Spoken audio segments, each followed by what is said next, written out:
Jim Hicks, Rob Hatter. You are now tuned in to the Chop Shop. I'm Retro.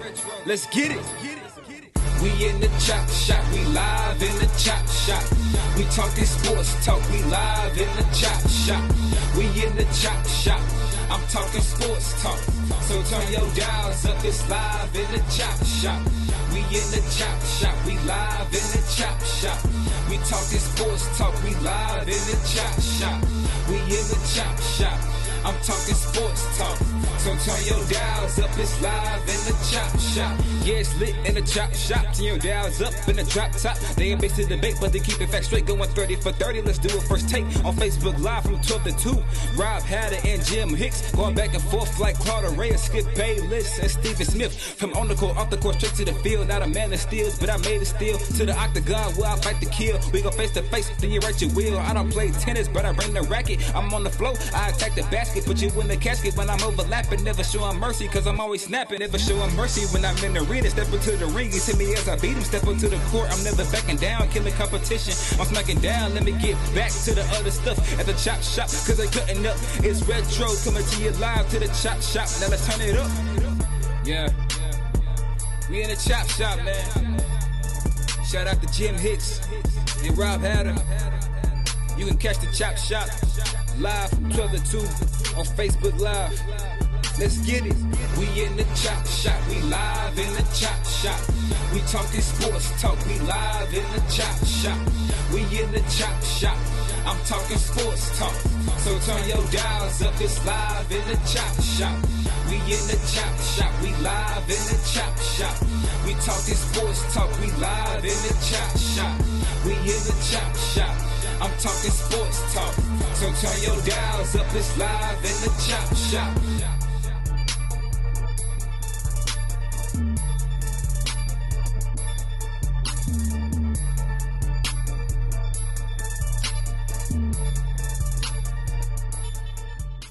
H-Town, what's up? You know what time it is. It's time for the best 120 minutes of your day.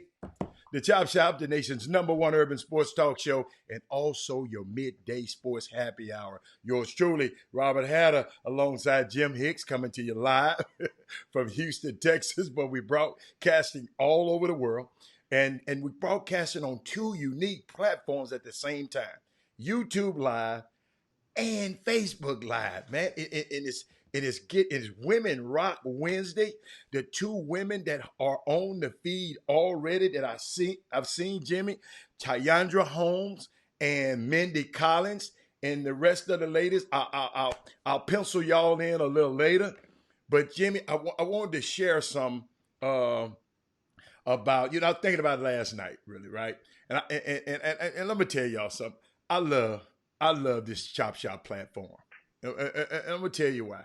It seems more than ever now.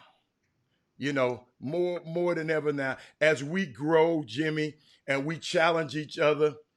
God, I just love what we're doing. This community that we have is timely. This Chop Shop community and this Boom Boom Room is timely because we are connected, and we've always been connected digitally. You follow me? We always been. A lot of people trying to get digital now. We've always been connected like this. And I'm trying to sort out, is this show best served as a bit of entertainment or relief from the everyday kind of doom and gloom we find on the news and in some high stress moments? Or is it meant to be part of the solutions? These are things I was thinking, and I'm straddling both. But guess what, y'all? We in a challenge now. I hope you're doing well. I mean that from the bottom of my heart. Some of us are thriving, Jimmy, in this time. If you're an introvert, you love being by yourself, and you're doing some of your best work because you're in there writing or doing whatever you're doing, and you're by yourself. You like being by yourself. And some of us are struggling. I've been getting calls from all over the world. That's the range of human experience. Suffering, to optimization. And for those of you that's suffering, I feel you. I'm with you. I got some friends. They've been calling me. I wish there was something that I can do materially to help you through this process. But if you're listening today, if you're listening to this show, you're probably taking the right steps. And I would also encourage you, Jimmy, the people out there, if you're having a few problems, get some professional help. Hire somebody, find somebody, dial somebody that is a trained psychologist. Now's a great time, y'all, to do that internal work for yourself. So my heart was out with you. I prayed for you last night. What's up, Kenya Smills? What's up, Kenya Spears? What's up, Kenneth Lofton? Todd Holmes. Todd Holmes was the winner yesterday, Jimmy, in the chatter room. He had the most comments yesterday. He had 44. And second behind him was Herb Baker had 19. Anthony Western had 18. Walter Yates had 16. Anthony Favre had 16. But Jimmy, it might be a little skewed because the shows, split up yesterday. So it might have threw the analytics off. But Todd Holmes, still was a runaway William. And Jimmy, guess what I did yesterday? When you do, certain things, Jimmy, check this out. Guess what I found? And I put it up on the screen. Now's a good time to subscribe, like, and share our YouTube page. I just found a lot of stuff like that was on the screen, Jimmy. Just a reminder, because somebody told me when people watching the show, they don't think about it. So periodically, I'm going to give you a little reminder throughout the show. Just to let you know, to like and share. And guess what? Jimmy, we're close to 200 subscribers. We just started this thing. And let me tell you, we about 4 people away. So guess what? I think by the end of this show, we'll be all right today. So what you got today, man? What you got? Because Jimmy, let me tell you something. I've been on Twitter. I got some Twitter stuff. Oh, we're going to mailbag. You want to go in the mailbag right now? We're going to mailbag. I haven't been on it. I haven't been on all day. Come on, let's go. Let's hit me with it. Man, Jimmy, this gonna be up your wheelhouse now. It's a little sick. Jimmy, I got a question. This gonna be up here. So get ready. You to wash your hands. You to wash your hands over there. Hold up. Hey, welcome, Yvette Machete. She's Women Rock Wednesday. Happy Women Rock Wednesday to her. Let me put her name on here so I won't forget. Jim. Oh, Lori Dawson. Jim, I didn't see Lori. Jimmy, you got to help me. Michelle, she been gone. She done disappeared on us, Jimmy. Jimmy, when we get off the show, remind me to tell you about Michelle. Okay? When we get off, I ain't gonna remind me about her. Michelle must got a tutu. Yes. Okay, you hit it. She must got a tutu. That's what they do. She don't think about her partner no more. But Jimmy. Jimmy, first of all, I want you to qualify something for me. Could you help me with this? Qualify this, before I talk about this, who prep hoops? Because I'm not familiar with this. This is your expertise. Who is prep hoops? Before I go into my mailbag, I just want to know who I'm talking about. Well, I think they're nationwide. Okay. However, who are they? They cover a lot of the grassroots scenes year round. Well, a lot of high school recruiting year round, and they have different guys that cover different parts of the country, or different states. So in Texas, they have a couple of guys, but in Houston, I think Jeffrey Day is their representative from the greater Houston area who covers that, or responsible for their content or their intel from the area. Now, what you got? So they are. What happened? Well, I saw my homeboy PBS was a little active last night on Twitter, and what happened? He was just talking about. He said Preps Hoops should get a huddle account, and me, I don't. You gotta understand, y'all. I don't know the inner workings of a lot of this stuff now. I'm learning. And when I learn, the more I learn, the more I'm going to relay to y'all in layman's terms. Okay? Like Jimmy just gave us that information. That was in Jimmy's talk. Robert Hatter going to get that and put it in. I'm going to put it where the ghost can get it. But he said they should get a huddle count. And I said, why? He said, so the analysts in different cities, since you said they're nationwide, can watch kids outside of their city so they can get a better view of the players in their prospective state. I found that. Hey, wasn't nothing wrong with that. Wasn't nothing wrong with that. I mean, what you think about that before I go to my next question? I mean, so the analysts, so you want them to help their competitors? Is that what they're asking? I don't know, but no, you're saying so you want Prep Hoops to provide a mechanism to enable and help. No. They need to get a huddle account so they can go see and huddle, and so they can go see, not help. They can see the player instead of just assuming what players do in a state. They go get an account and go watch some of these players, Jimmy. I think you missed. So the insinuation is they need to huddle because there are people that are representing them are not doing their job or their requirement. That's what you mean. No, I don't know. I didn't put all that in it. Well, that's a whole different thing. That's No. I didn't put all that. And then so what had happened? What happened? What had happened then? I think they sent me, Jimmy, and I'm trying to go back in it. They sent me it was talking about a lot of guys. Okay, he was talking about Zoom, and he was just talking about how he said one is ranked number 1, and the other guy's ranked 6.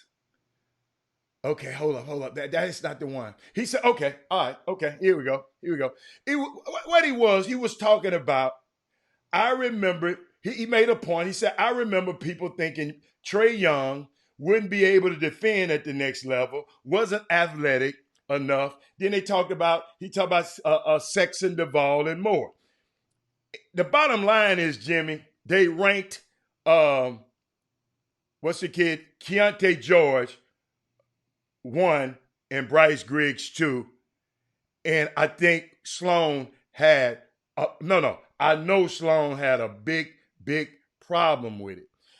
And this was some of his quotes in the thing. He said, All-State both years, destroyed at the Hoop Fest, and took his team to the state and had a 40 ball going to the state, named that 2022 player. I think that's how he started. And then they had this man, you had to go see, they had this funny man and thinking like, right? I think that's how it started. So what they were saying, and a lot of people chimed in on this Facebook feed. And we want y'all to chime. He said, yeah, I'm telling them, especially when it comes to identifying a clear number 1 player. Then somebody said, I guess Prep Hoops telling everybody to watch more games. I mean, Jimmy goes on and on and on. Evidently, Marcus Sloan and a lot more people, because a lot of people were lacking, and even I liked it, because I believe it. They were just talking about the 1 and 2 rankings of Prep Hoops. It's just one ranking service now. And he just wanted to figure out, and I think, let me tell you something. I don't agree with a lot of stuff a lot of people do, but I think that's a valid argument. Because remember, Jimmy, you said something key about the head-to-head matchups with 2 other certain players. These players had a head-to-head matchup, and I'm sure Preps who was represented there. I'm just trying to figure it out. Today I'm in a fact-finding mode. I'm just trying to find out How could they do that? That's all. Or you see, you might agree with them. I don't know. I'm just saying I found that odd. And Marcus Sloan, he took on that fight, and he knew he was going to get flack about it. But guess what? He got valid points. I mean, it's first, and you're talking about the rankings, and let me tell you how it's like a booby trap. Booby trap is when you, first of all, when you attack and you're attempting to pull one kid down in effort to propel another one up. That's goes. What I told you, I didn't see no attack. He was just giving facts. It is. It's if you're mentioning. So if you say another kid should be number one, you're attacking the other kid. If you're saying, because what you're doing is like. No, I ask you a question. If you say another kid is supposed to be ranked higher than another kid, people do that all the time. That means you're attacking the kid. So that means on a national plane, first of all, you're saying that the guy who composed the list, the organization, first of all, you're saying you're wrong. First of all. So you're saying you're knocking on somebody's door, hey, you're wrong. Then secondly, you're saying this particular guy, you have him here when my guy is better. So that means now, if your guy is better, then let him be better. Not to go and take that one guy and try to say, because otherwise now you're going to deflate. This guy will get deflated. And still, then that means, in other words, the range where this next guy is, he may be incorrectly ahead, higher than what he's supposed to be. So that means, either two things. Either you got to raise your guy up if your wish is granted, or drop the other guy down. Well, Jimmy, hold up. If you big and bad enough to put your rankings out, they do that to you. They do that to Sloan. They do that to everybody. But here's the thing: if here's what the risk. Here's what the risk is. Okay. The risk is at some point in time. First and foremost, a lot of people don't ask the magic question, and that's the thing about educating when it comes to this ranking stuff. What's the magic question? What do you include in your evaluations? What determines your ranking? What are you using? What parameters you're using? I do know that there are some people out there, whoever's the best pro prospect is going to get favored. I say this again. That's why they have this star system for a lot of different people that does it. That star system, if you read it, it has a detailed breakdown on Robbins.com as to what their star process means. And the projectile is included in that. Jimmy, they said Darren Williams was a greater prospect than Chris Paul. So we understand that Darren Williams was a better pro prospect than Chris Paul. Colin Sexton, Trayvon Duvall was better pro prospects than and I mean he gave this information. Hold up, Dan. Hold up. Was ranked higher than Chris Paul in high school. I said better pro. You just said pro prospect. I'm talking about by the rankings providers. That's what I'm never. Not by the NBA people or by the NBA scouts. I'm talking about including by the rankings providers. So never, not one point. I'm talking about when they go into the league, like Trae Young and Duval. Hold on. Let me use an analogy. Trae Young, somebody in the league told me this. Trae Young was lower than Colin Sexton and Trayvon Duvall. Okay? Better pro. They told me when Chris, I ain't talking about the rankings in the June bugs. Because you mentioned pro prospect. That's why I'm talking about pros said when they were coming out of college, Darren Williams was a better pro prospect because he was more athletic and more this and more this. That's what the pros told me. Yeah. you're asking the question Mm-hmm.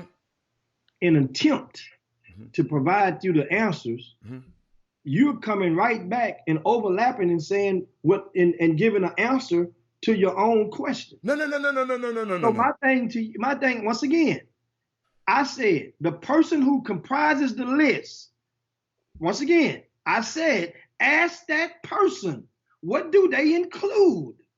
Most of y'all don't even know what the hell they use. What the hell they looking at? I said yesterday, some guys like big boned women. So some guys like people, kids to So it's just somebody's opinion. That's all it is. Because some people don't like big boned women. That's exactly. Some people like skinny women. Yes. Some people like guys, some people like kids that's gonna shoot up all the balls. If you put it like this, if you ask Tack Minor what type of player do he like, he likes a player that's going to try to run your ass over on the basketball court and bully you to death. That's going to be his type of dude. I like a dog. That's what he calls it. So now you ask Daniel Gibson going to tell you like a whole different type of player. Because Daniel Gibson was a more finesse guy. So different guys like different things. But in order to you to get understanding, anybody out there, if you never ask the person, what do you include in your gumbo? What are the ingredients? That person should be willing to at least share that with you. I got a question. Since you're saying I'm trying to double that question. All I'm trying to say, so you saying a person should just look at y'all's rankings and just shut their mouth and don't say nothing? No, you should ask the question if it concerns. Because here's what the thing is. Here's where the hypocrisy comes in at. They look at anybody's rankings list, then they'll say, man, that stuff don't matter. What the hell are we talking about then? It does matter. So you say that out the side of your mouth, and really you don't mean it. It does matter, because if it did not matter, there's a ton of topics that we could be talking about right now. And guess why we're not talking about it? You know what? We're not talking about it right now because they really don't matter. I noticed this topic got your voice up a few octaves. I'm just watching, but keep going. Keep talking. It got my voice up because of the fact that I'm explaining to you and answering the question, and you still pushing. It's simple. Ask the person. First of all, I should put it in the form. Have you ever asked the person what do they include in their list? Okay. And I promise you, I have. And once you do so, you guys will really see how differently some people think. And once you know what some people like, some people like dark liquor. Some people like vodka. Some people like wine. Some people like champagne. Some people like weed and don't like none of that other stuff. Once you know what a person likes, then it makes you it helps. It ain't going to solve. It ain't going to make you like them no better maybe, but it'll help you probably understand what floats, how crooked or how straight his eyeballs are possibly aiming. So you're saying when you approached these mighty, mighty guys that rank these kids, you got to come correct. That's what you're saying. You got to talk to them a certain way. You got to ask them. You got to talk to them a certain way. You got to ask. No, you don't. Who said that?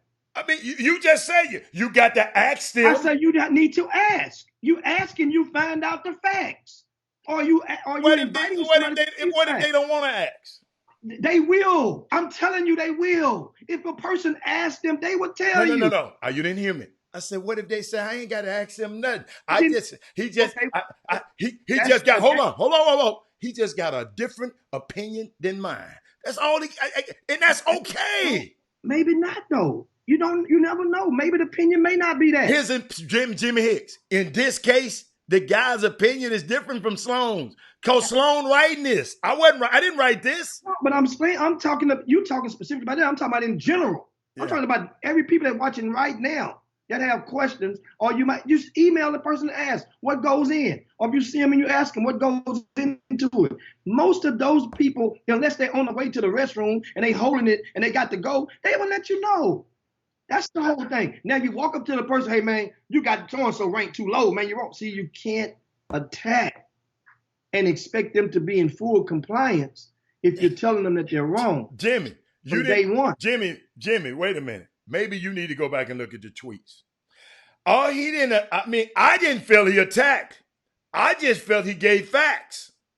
In case them people didn't know, dude, this what happened. You need a huddle account.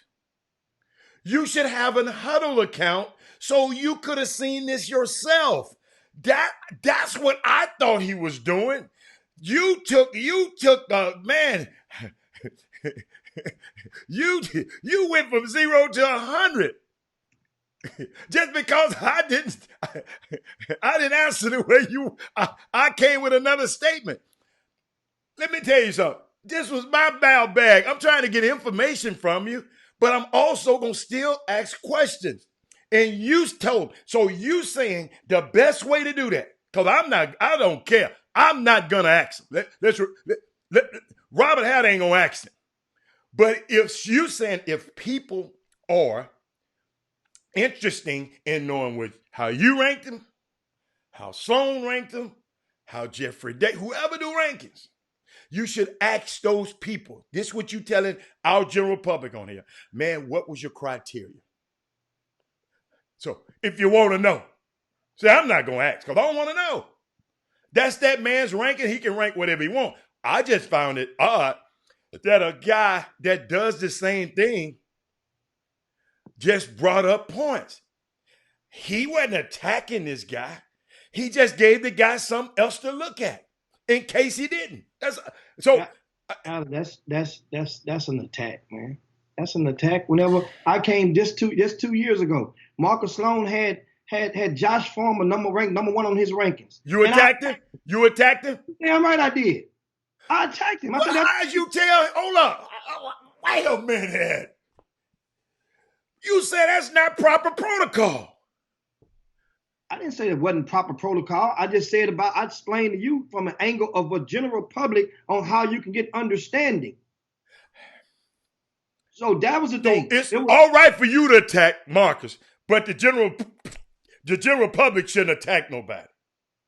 You just missed what I just said. No, that ain't what I just said. It's not what I just said at all. That is not what I just said. Okay, hold on. Follow me. I went and I asked him what went into his ingredients gumbo. Okay. I asked that. Okay. The same thing I just informed you but guys. You said attack. You remember the word? So take that word out. That is an initial. That is when you question it publicly. If you have somebody's cell phone number and you question something that they are doing in their job or their task, and you question it publicly on social media, when you have their cell phone number, and if y'all are supposed to have a relationship, you had a cell phone number, and you can say to them, "Hey man, why'd you do that?" That means that's an attack. That's shade. That's what it is. So that's the thing. If I disagree with you, it's shade. If I disagree with you, it's shade. No. I didn't say disagree. It's a difference between disagreeing and launching an attack. An attack doesn't mean you're going and throwing a Scud missile. An attack mean in verbal, you questioning, you're attacking. Let's battle. Just like yesterday, we mentioned John Urie during the show. And I've explained to you guys on that topic. I personally sent John Urie a text message on Friday or Saturday, letting him know. So it wasn't like then I went on social media after the text message. I went on social media and replied to, "Hey, that offer was not an offer." But I personally, and I learned to do that because it solves stuff and it helps stuff, and it really does. If you have any type of relationship with somebody, any type, then it helps to just text them sometimes. And I would think in that term, Jeffrey Day was a young man, because if you're attacking the when it comes to local kids or kids within the state of Texas, if you're questioning that platform, that means you're questioning Jeffrey Day. But this is the same guy that you was trying to hire. And Jeffrey Day said, no, wait. I'm not going to go work over here. I'm staying right here. That's not true. Remember, and this is just a couple of months ago. So he was trying to hire him or lure him from the Prep Hoops platform. So that may be something else. Maybe I don't know. So the person who can answer that question, see, you're helping me out. The person who can answer that question is Jeffrey Day. That's what you're telling me? I mean, absolutely. He should be, he should be willing to, because that's his platform. Okay. That's where his bread come from. Okay. If he's not willing to defend his own platform, then that's a whole different topic. It's interesting. So Jeffrey Day. Oh, he's on here. Boy, I love you, Jeffrey Day. Guess what? I'm gonna do it the correct way. Excuse me, Jimmy's way that he said should happen. What criteria? I'm finna put it to what criteria did you use to rank the top 2 players in Texas? Keontae George and Bryce Griggs. If you did that, we just want to know what criteria did you use? Not to bash it, not to do it, but what criteria and what was your parameters and what did you use? Because I'll never forget, I asked Jimmy the next day after the LJ Cryer and Tremont Marks, Gabby Lewis, and I said, I just wanted to know what's the deal breaker? What made you pick one over the other? And guess what? They gave me their things that made them, that caused them to pick this guy over that guy. See, Jeffrey Day, do not rank the players for Prep Hoops Texas. Thank you, Jesus. Now thank you, sir.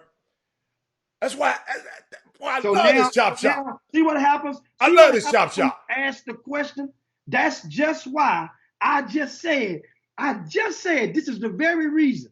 I love this chop shop. I said you earlier a while ago. Ask the question to the person what goes into the gumbo. Are you cooking the gumbo? You know why? Because RCS Sports ranks players.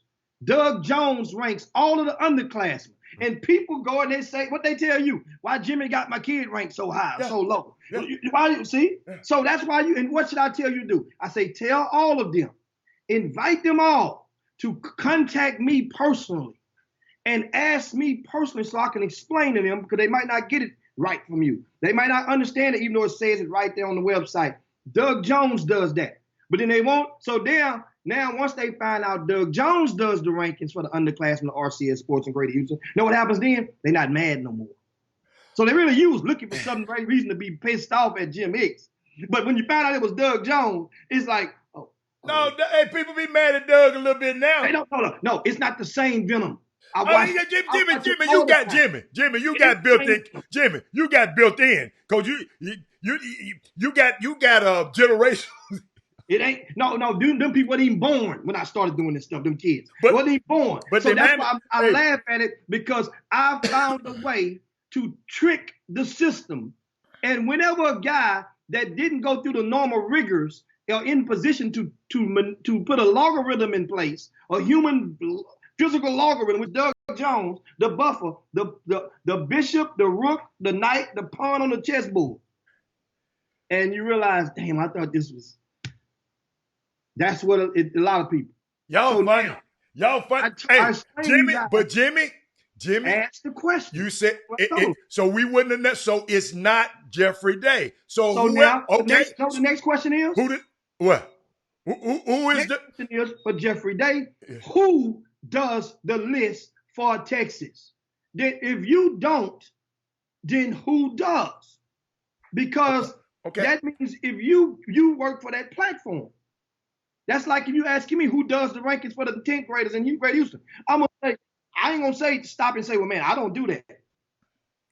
No. Oh, he gonna tell you in a minute. He got a 10-second left. He said people be mad at me too for my own rankings. Ball so hard as his rankings. Thank you. He said it comes with the territory. if it was up to most of the parents, their kids would be number one. And I understand that, Jeffrey Day. But guess what? You know what's so unique about this? Nobody in the family and the parents, listen to me. I know the families. And they ain't nobody said nothing to me about it, I promise you. Because they don't care. But when Marcus Sloan put it on wax last night, and Jeffrey Day, and you are answering that second question now. We want to know, if you don't, who does? Who is the person that's responsible for ranking that 2022 class? Andre Poe, I don't know him, and Brandon Jenkins do the rankings for Prep Hoops Texas. I have an input, but not the final say. Jimmy, are you familiar with Andre Poe and Brandon Jenkins? Yes, I know the young man. Okay.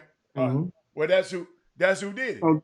So that means, what it goes to show, that's how simple it is to get the right understanding. Right. You might not get the answers that you're seeking, but you will get understanding. All you guys have to do is pose the questions to the people. When you don't do it, then it becomes, that's the same as feeding into your own degree of ignorance. And it's ignorance when you don't know. Right? Yeah, and Jimmy, I'd like to thank Jeffrey Day, man. I appreciate you coming on and providing this information. And now we know. I'm not familiar with those guys. And I don't know, Jimmy. I got a question. I got another question. Jimmy, since you say you know the guys, where do those guys live? What city? I don't know what city Andre Poe live in. The little Brandon Jenkins kid, I've seen him around. I don't know what city. I haven't spoke with him, asked him what he stayed. I've seen him in the gyms. Well, I'm sorry. I should ask Jeffrey Day. What city do those guys live in? Because you know, you're not qualified to answer that one. That's all right. It's all right. I'm just you done taught me something. Just ask the questions, y'all will learn. We know you're not hiding. Nobody said you was hiding. Jimmy just assumed that Sloan was talking about you. No. I say the platform. The platform. No, I didn't say you talking about him. I say you talking about the platform. You mentioned his name. Indirectly, you're talking. You're affecting him. Okay. Thank you. Guess what? Jeffrey Day just gave me the $1 million answer. Now you got understanding now, don't you? You understand now, don't you? You totally understand now, don't you? Now, excuse me. I'm gonna tell you something. You know what I understand? Now I understand what Marcus Sloan was doing. Marcus Sloan know who did that.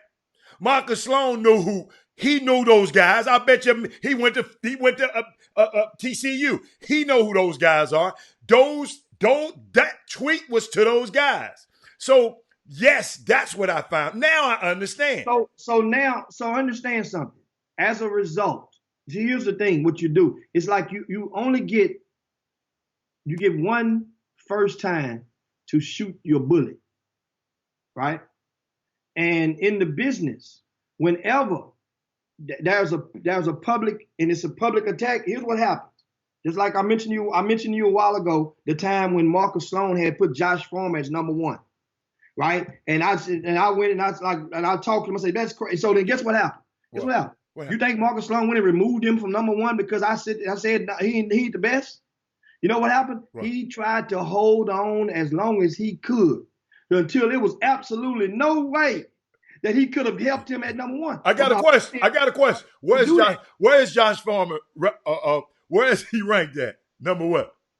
Well, around the 5 mark. Okay. He's on the front row. Yeah, he's on the front row. Okay. He's in the range. Okay. But I'm just saying. But at the time, when you you ask a person your why, and you get the understanding, and they try to make it seem, say for example, oh man, it ain't even close. It's a no-brainer. Hold on. Oh, don't say that. Then now that's what, and then what happens is when you challenge a person, if they give in and readjust their list, their rankings, after you've challenged them, then that's an obvious of physical evidence of them saying they were wrong and you were right. And guess what? People that do the rankings list are the most stubborn people in the world. They're not going to say that you're right that soon. Wait a minute, Jimmy. I would never say you're stubborn. Never. That would ever come out of Robert Hatter's mouth. I have to say it. I would never accuse you of being stubborn. I was born this way. You don't have to say it. I'm gonna say it. So that's the whole point about me. I'm really, really different from a lot of these other guys. Remember, a lot of the people out there, they want my shoes, but they don't want to walk in my shoes. They don't want to take the route that I got to get the shoes that I have. But they want those shoes. They want that vehicle. They want that look. But they don't want to do none. They don't want to do none of the stuff that it took. Jimmy, I don't think this about shoes today. Let's let it be about guess what? Guess what I think it is. Okay. So, this is what I think it is. We got a young man that's here in Houston, that lives in Houston. And he covers basketball in Houston, around the state, because he travels. Talking about Marcus Sloan. So he saw what happened, Jimmy. These the shoes he walking in. And these young fellas now, you out of this. He saw his two young fellas in Dallas put the Dallas guy ahead of his Houston guy. And guess what? And I thank God that Sloan stepped up and said something about it. Because if he didn't, who would have? That's not your lane. You wasn't going to do it. Adam. But no. That's just what, hold up. Jimmy, I'm talking about what happened. I'm not talking about the underlying consequences of people trying to walk in your shoes. I don't think like that. I'm above that worrying about somebody trying to be in my shoes. Guess what? That's all right. They can have these because guess what? Hold up. I got 4 closets full of them. So they can have it. They can have these shoes. I'm just saying. Explain this. Okay. Explain this. Mm-hmm. Those two young men. Remember yesterday you just gave an eloquent sermon about the empowerment, and included one of the undercurrents was the empowerment of or the uplifting of a black people that was in a certain profession. We were talking about in the agent business, certain things you didn't want to talk about. Well, understand this. Here's my problem with that. Okay. If Rivals.com put out a national list and you didn't go after Rivals publicly, but these two young men, both of the men that he named, including Jeffrey Day, are of color. He didn't name Jeffrey Day name. You named Jeffrey Day. I'm saying. Okay. You just said he knew what he was doing. He knew those two kids, those guys live in Dallas. They black. Okay. I didn't know what color they were. So understand. So if you don't go, so here's my thing. So you go after them, great. You want to defend H-Town. I just explained to you in being in the business. When that is ways that you can skin the cat. It's ways that you can get a kid and get him up. But when you are trying, you can get him up without mentioning the other kid at all. Otherwise, next thing you know, it's going to be another year going to be passed by. And we're going to be talking about something happened last November. So if that's the case, anybody that whoops anybody's ass on the court in November, nothing can erase that, which it won't. But at the same time, so that means that's the end all be all for the rest of their careers. Just wait. It's time. The time will come. I didn't get your parallel there. So you're saying other rankings, Prep Hoops. Okay, who owns Prep Hoops? Who's the owner? The owner is not the person that does. I want to know who the owner. Jimmy. I always remember. What I was talking about yesterday of us having ownership. So I want to know who's the boss. Who owns Prep Hoops?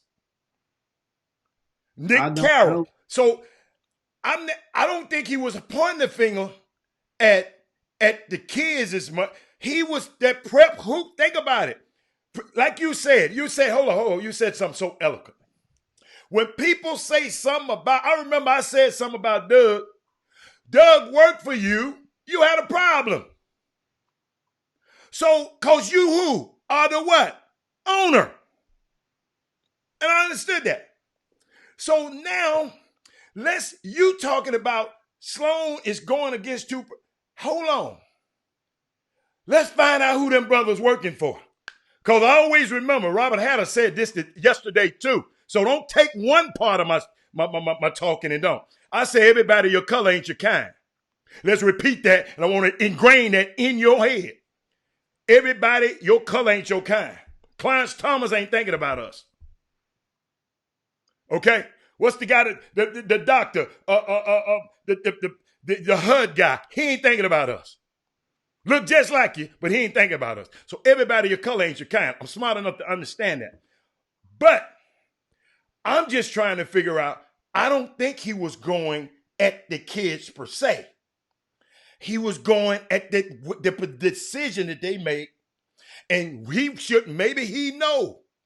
Maybe he called them and said, man, because I'm sure he know him. What's your criteria? And I know we're gonna get off of this, but what's your criteria? So we don't know. Just like you really didn't know. You thought he was aimed at Jeffrey Day. Thank God. No, I did in not. The beginning, you said because you tried to work for him. You said, Jimmy. I say he was aimed at the platform, and Jeffrey Day would be willing to reply and willing to defend his platform. But you said he was trying to get Jeffrey. You went and told. I went and gave some intel to a pre-existing motive. Mm-hmm. That's what I provided. It wasn't about no Jeffrey Day. I gave a motive. That anybody have a motive, then they have a reason. A motive is a reason to commit the act or conspire in the act. So he has a motive. He reached out and tried to lure this guy to work for him. So that's a fact. That's good business.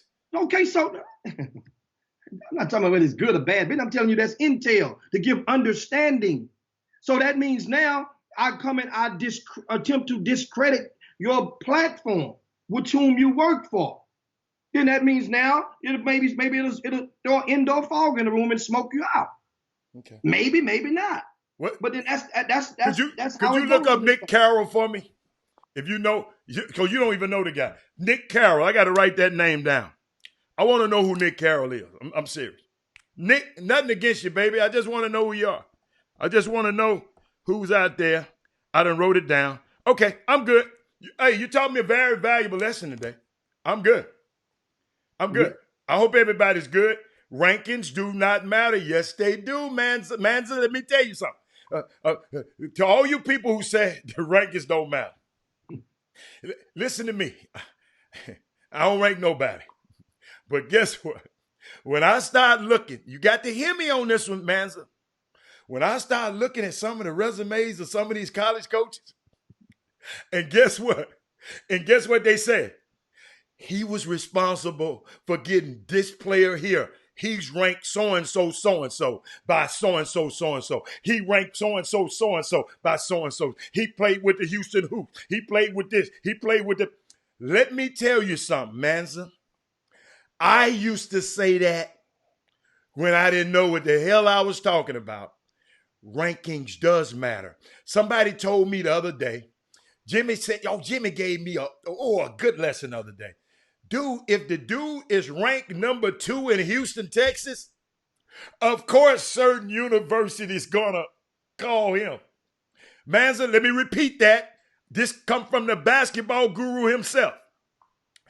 Listen to me now. You don't listen. Manza, I know it's hard to teach an old dog new tricks. But it does matter. It does matter. Don't never say it don't matter. Understand you can overcome it, but they do matter. So don't ever think that. That's the biggest misconception out there. It does matter. If coaches are getting hired and putting that kind of stuff on their resume, it matters. Okay?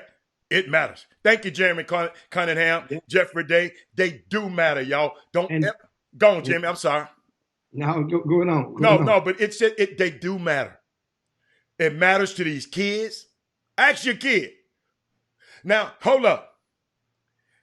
If your son, Jimmy, if your son ranked in the top 10, Jimmy, they matter. If he ain't in the top 100, it don't matter.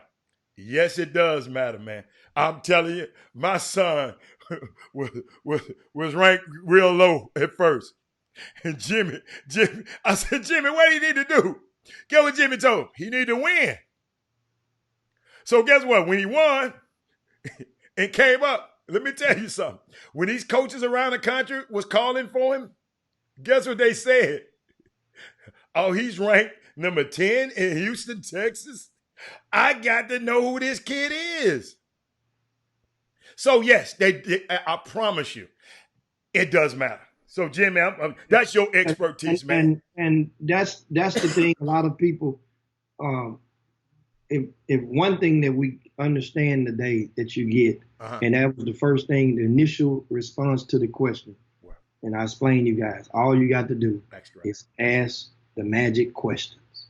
And I promise you, if you ask the questions without an attack element in the question, you know what I'm saying? You can ask some question, man, just ask calmly, just ask the question as though you are really seeking understanding. I promise you, most of the time, you will get understanding. And what we're going to do, we're going to have a college coach. Oh, yes. Going to join us shortly. Okay. And a Division I coach. Yes, sir. And we're going to tap into this. We're going to start off with this topic. And we're going to ask him, what does rankings mean to him? And then we're going to talk into some more topics as well. We're going to get off this stuff and go talk some more recruiting stuff to help you guys. I got some more stuff. But a lot of college coaches, if you go on their resume, on their website and click on their bios, you will see, not every school, but a lot of the coaches, assistant coaches, you could tell, they'll tell you, some coaches will put in their resume, yes, sir, how many McDonald's All-Americans they signed, how many top players, how many 5-star players they've signed. 5-star is a variation of a rank. Rank, yes, sir. It would tell you that. So here's the thing. I understand what people kind of mean when they say it don't mean nothing, but it does. It means pay raises to a lot of coaches. Jimmy, explain something. When kids sign with certain schools, those colleges want me to bump them up in rank. So it looks good when their press release comes out. It will say he was ranked in the top 10 in Greater Houston by RCS Sport. Been doing it for 20 years like that. That's called politics. So that's why you guys may see if a kid right now, if John Doe is out there and John Doe was to sign with a school, with a Division I school tomorrow, and John Doe is not ranked, I say sign, not receive a fake ass offer. I say sign. Watch your if mouth, he sign tomorrow, I can promise you I'm going to update my rankings, and John don't have to be ranked at all in none of the magazines. He'll be in the top 35. You know why? Because that's the range where all the Division I players are, in the top 30, 35 upward. Just how that's if you ask me, I feel that if I'm going to tell you and keep it 100, and other guys like Jeffrey Day gets kept it 100. Yeah, 100. I feel if you ask all those guys, Sloan, he'll keep it 100. Yeah. But you have to ask them. And there's the thing, just like you go on Twitter, they got a DM. Hell, my DMs be full of people asking me questions. You know why? Because they don't want you guys to see them asking me that question publicly. So I reply in the same fashion. And we get our mailbag, Haddle. You know that, the mailbag. It's filled with questions from people, and they'll say what? We slipped up a couple of times and said the person's name or the author of the question's name. But for most part, if you want to remain anonymous, we will keep you anonymous when you're asking a question about a certain topic. This stuff is not easy. But I want to tell you something. If you've been led to believe that the rankings of the high school players, here's what I'm going to specify. Of the high school players don't matter, then you've been misled. The rankings of sub-high school, I guarantee you they don't matter for the same factors that the high school rankings matter. You see? Meaning that ain't no college coach getting no pay raise over no top-ranked sixth grader. You follow me? Mm. Ain't no college coach going offer no player because he's a top-ranked fifth grader. You see? It ain't happening. Okay. Ain't happening at all. And so Todd has a question. How kids not ranked get to a Power 5? Let me tell you something. We'll bring a college coach in right now. You bringing him in now? And yeah, absolutely. And I could easily give you my answer, but that's you asking a question that involves a college coach because you say a Power 5.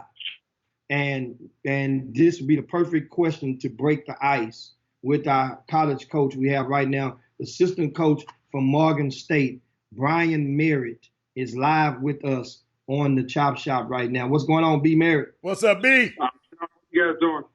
Doing great, man. Yeah, can you guys hear me fine? Yeah. Oh, yes. Can you hear him? What you say, Jimmy? He said, can you hear him? Yeah, I can hear him fine. Okay, now, First question, we get right into it. B. Merritt, we're going to talk about a lot of time. We get right into the first one. And, of course, the first one is how we're talking about rankings. How, the question is from Todd. Todd asked, how does kids who are not ranked in the country, national rankings, that is, get to a Power 5 school? Whew. I would say coming out of high school, if you're not ranked, I would say if you qualify, go to junior college and crush it as a qualifier with 3 years of eligibility. That's one thing a lot of kids don't really factor in.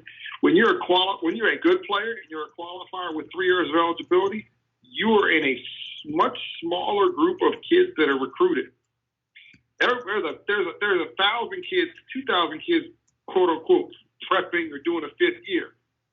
There may be 50 kids that are qualifiers that are crushing it, with 3 years of eligibility. That when those lists go around, all right, this isn't available. I can have him for 3 years, and he's got a 3.0 at JUCO. That's a sought after kid. Those kids are, there was a kid that I was recruiting from California. He had no offers. He averaged 21 out for an average, 23 points a game, 6 assists, 6 rebounds. I went out to see him once. He hung 50. The kid had 2 Pac-12 offers, and he went to a WCC school because it was the best fit for him. But he went and did that route and got the Power 5 offers. He was looking at, but when push came to shove, he went for the best fit for him to be able to play and play for the remainder of his eligibility. And going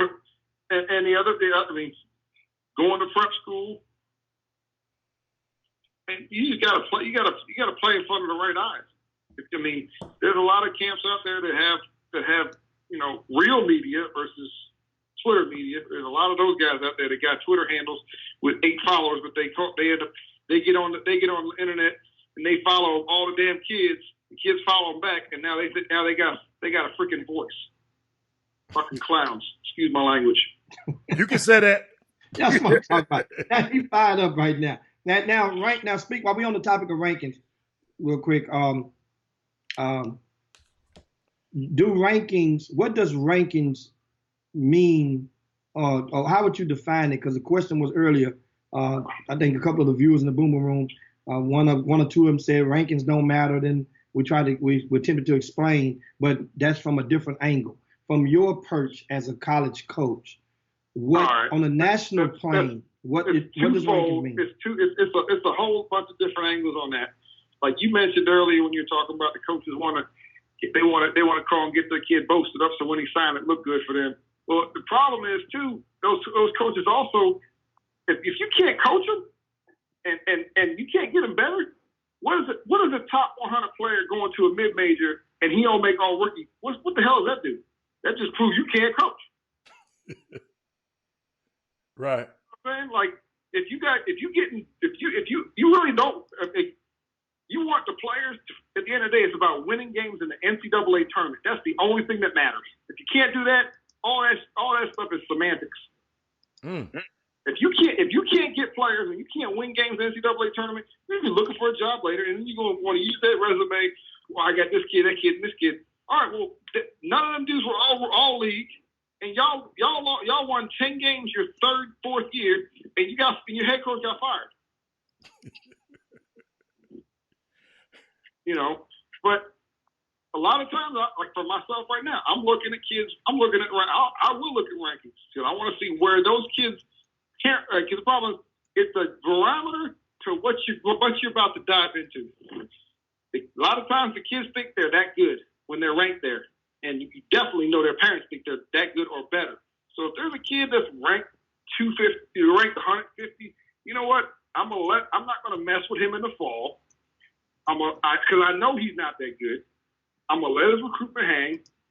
Then I'm gonna check like Jimmy Hicks say. I'm gonna check my traps in February.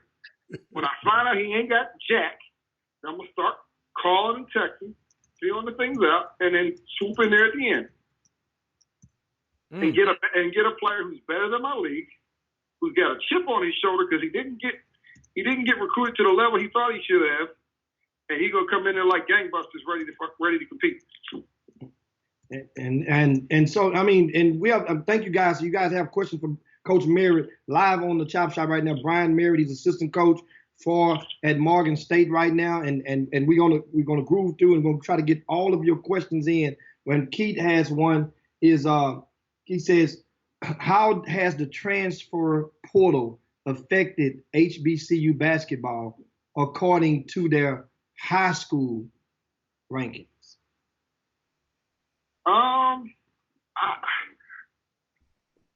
I don't really know how to answer that question, but I'm going to try.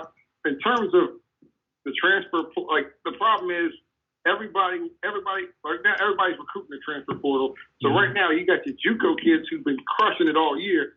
They're getting kind of slow played by the coaches. The assistants have been recruited because the head coach wants a kid that is a grad transfer or this, that, or a seasoned player. And the high school availables that late bloomers who crushed the high school season, they're getting kind of slow played too. So those guys are going to wind up either doing a year prep, doing a year as an available JUCO qualifier, and they'll end up, getting their situation better that fits them late, a year from now. But it's slowing the recruiting process for some of these guys that played hard and did produce this year at junior college or their senior years in high school. And there's a lot of the lazy coaches out there, assistant coaches and head coaches. It's easy to just sit in the portal and call kids when nobody can go out and just blow the kid up. You ain't talking to the kid 5-6 times a day. You're calling one kid maybe once, twice at the most. You're calling his parent. Each coach could legitimately spend 3 hours calling 15 players, all their people, and be done with in a 3 hour, 4 hour period. But at the end of the day, they're not going to be able to prove that they can coach that kid and get him better. They're just going to listen to what they want to hear, and they're not going to go do their homework on who that coach coached and what those players did once they went under his umbrella. There's one thing to say, oh, so-and-so signed so-and-so. Okay, well, when he signed him, if the kid's a top 10 player, I'm going to go high major on you. If a kid's a top 10 player and the assistant coach says he signed him and the kid transfers after 2 years or ends up going undrafted, well, you really want to play for that dude? For real? Because he whispered the right BS in the kid's ear? Come on, man. Y'all kids and parents gotta be smarter. Do your freaking homework. Find out who can get these kids better. Find out who's gonna be the one picking up the phone for them when they're done playing and they need help getting a shot overseas or getting the door open somewhere else. But Brian, it's amazing the clowns that are floating around that keep getting recycled. and Brian, now you just said a lot of clowns are getting recycled. So if they were to, how do the parents know? Let's say if I ask one of these clowns all of that information I got, who are you getting better? How are you getting me better? What if that clown still have a good sale and just sell that same clown, sell it? How can a parent prevent that?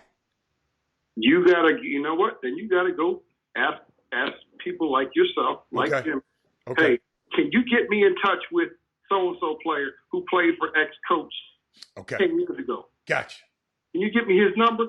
I want to call him and talk to him. Because you know what? If he played for him 10 years ago, he'll probably tell you.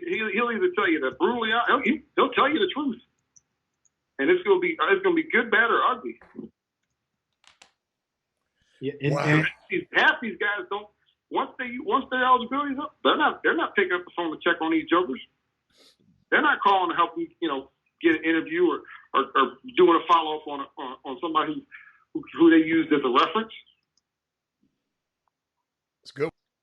We got plenty more questions. They got them coming for you. Be married, of course. And Derek asked up in Fort Worth. He asked, why do we have so many kids transferring after the first year of school? Something is wrong with this pitch. Yes, because the lack of transparency and assistant coaches are overselling situations. Okay. Even when their head coaches sign the kids, there's a lot of assistant coaches who are overselling the situation and the actual reality of what their role is going to be walking in the door. Walking, you got a chance to start. Okay, everybody got a chance to start. Okay, if half the team gets hit by a bus, yeah, I got a great chance to start now. But at the end of the day, you really ain't got a chance to start. Wow. If you're honest with the kids and say, hey, year one, you're probably not going to be. Year one, you're going to get better. You're going to compete. You're going to play against a bunch of older, stronger dudes. But year two, you're going to need to be. We will need you to be an impact player and we need you to be an all-league player your sophomore year.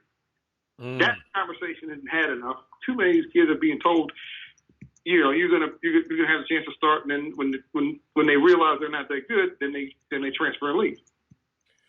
Brian, I like that one because I've never heard a coach say that. I've never heard a coach say that was key. You said we want you to be an impact player by your sophomore year. Man, I haven't heard that too much, and I happen to be blessed to go in my home visit with my son.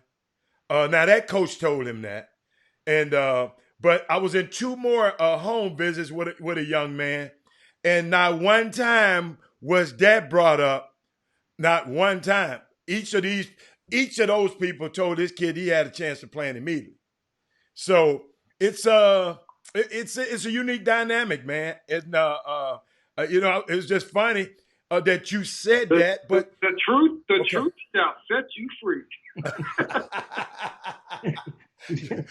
Hey, and if you tell the truth, you're more than likely not going to be on the staff that has a bunch of kids in the portal unexpectedly. Now they got to answer this. Why is he leaving? I don't know. I'm gonna call. I'm gonna find out what's going on. I got one for you, Brian. This the magic question. When you just said that, did anybody from your school get in the transfer portal this year? We had one kid enter the transfer portal that we inherited from the previous staff. Oh, that's right. Y'all haven't been there that long. Okay. Gotcha. None of the kids we brought in the transfer. Okay. All right.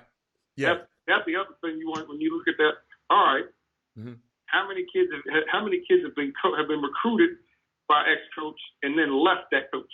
Go look at the previous signing classes and see how many. All right, if they got a history of overselling or lying, it's all the same. If they have a history of lying, the pattern repeats itself.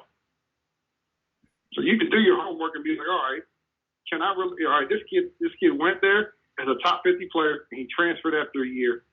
All right, let me see what so-and-so said when he was recruiting him. She's saying the same thing to me. Who's to say I'm not being in the exact same situation a year from now if I do go there? I mean, hey, you putting it where the goats can get it live on the Be Chop Shop. married. Brian Merritt, guys, and this is what one of the things. Understand, this is an effort to help educate and obtain more understanding of how some of these things work in amateur sports. So, well, now we're talking basketball. Brian Merritt, he's lived all around the country, been all around, made a few laps and some. And we're going to cover a lot of topics. But Hattie, you got a question? Yeah, first? I got one. And I want to let people know who this guy is. This guy he's a college coach, but he's trained pros at all levels. He's been their confident. He's been their shrink. I mean, I've seen this. he even helped him. I mean, he was around when Penny was here working out. And I mean, I've saw the things he did. See, people don't know this, Brian, and I've never heard you talk about it. The big guy, Whiteside, when everybody thought he couldn't play no more. Give him away for a bag of peanuts. You couldn't listen. I saw you at the work because Lil Robert was getting his rehab. We were getting the rehab at Lewis, the same spot. I saw you be there every day, talking that kid and walking that kid off a ledge, man. That's what people don't understand. See, you would never tell that, and a lot of people would never see that, but I happen to be blessed to be over there and watching you. You said you couldn't give this kid away, and after being in this program here and under y'all's guidance, the guy went and got a max contract. I don't hear that talked about a lot. He went to, just like how some kids go to the wrong schools. Uh-huh. He got drafted by the wrong team. Okay. He was a 7-footer with a 7'4" wingspan, led the nation in shot block at like 5.5, 6 blocks a game. Mm-hmm. Goes to the Sacramento Kings. They put another 40, 50 pounds on him, take away his mobility, agility, and athleticism, and then they cut him. Yes. They drafted a player. They tried to make him somebody else, took away what he did well, and then they cut him. And then it took him, however, about 3-4 years to bounce back and recover from that. But he's fine now. Now we have two more questions for you real quick on the Boomer Room. One was Stacy asked, what was your record this past season at Morgan State? And another question was that somebody asked for you, and I think Chris asked, is it a good decision for a kid to transfer immediately after a coaching change? Good question. First answer was we were 15 and 16. And I honestly believe we could have had another 5 to 8 more wins if some other things would have played out the way we'd like them to. But we have a majority of our guys back, and I have a transfer from Cincinnati, who's from Houston, eligible to play next year. Trevor Moore, who's going to be Fifth Ward, Wheatley in the house. Wheatley High School. Yep, he's going to tear it up. And I got and Troy Holston, who did he'll be in his 7th year college. He did 4 at South Florida and 1 at St. Joe's before we got him last year. He had 3. We went through 3 knee surgeries over his time, but he'll be like RoboCop when he gets on the court for us this year. What else? You want to answer the next one? About transfer right away? Yeah. I would say you want to wait to see who the head coach is, see if you have see if there's any kind of common bond or relationship.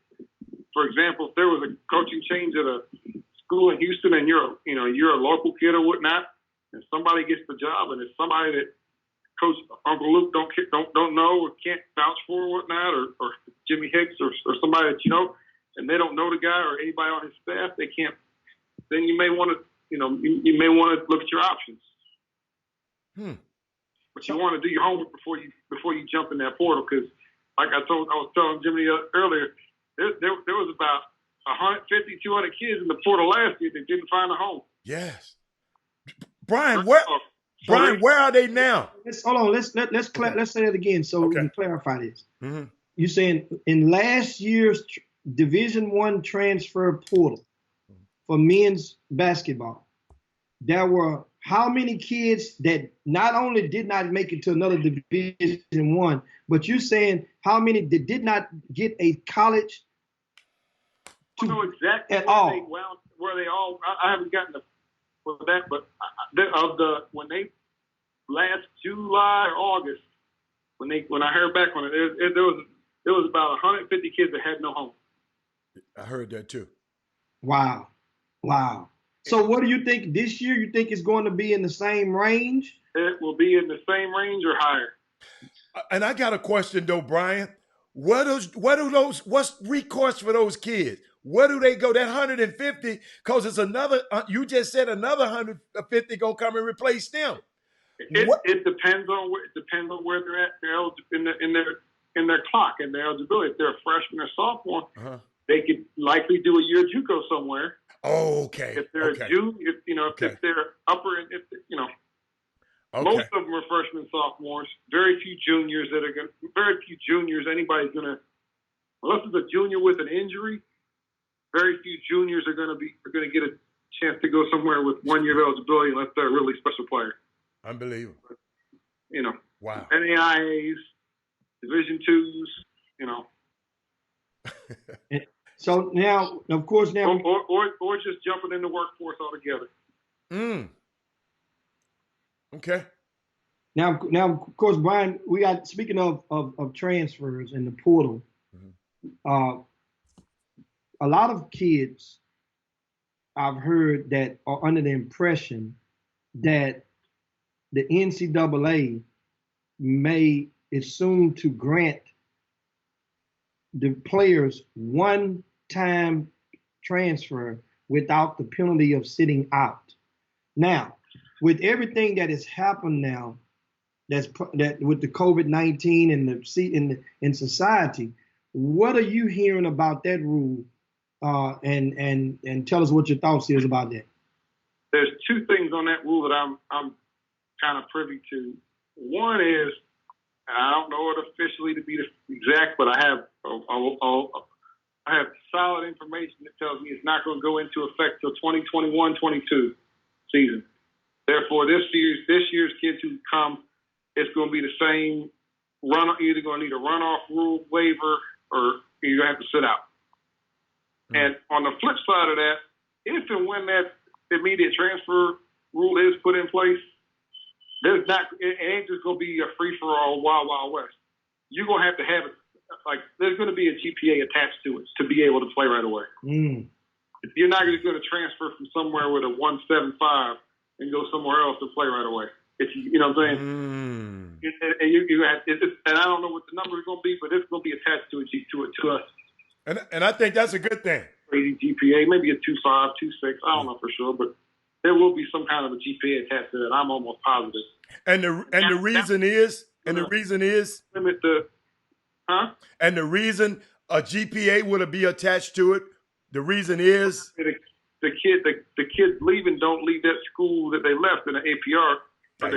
That's what I wanted. And explain APR for those that really don't understand. Explain the situation and what APR, how important that is to the college program. If you're eligible, if you leave eligible, it's -1 point. If you leave and you're ineligible, it's -2 points. And your points add up over to come into a formula. And at some point, if your school's APR falls below a certain number, your school is basically gets a tournament ban where they're ineligible for the NCAA tournament. Now, a lot of times it's schools without the resources that get those kids, the programs get thrown under the bus because they don't have the requisite resources and manpower to help some of these kids, achieve their GPAs and not leave, ineligible and stuff like that. And I appreciate you guys.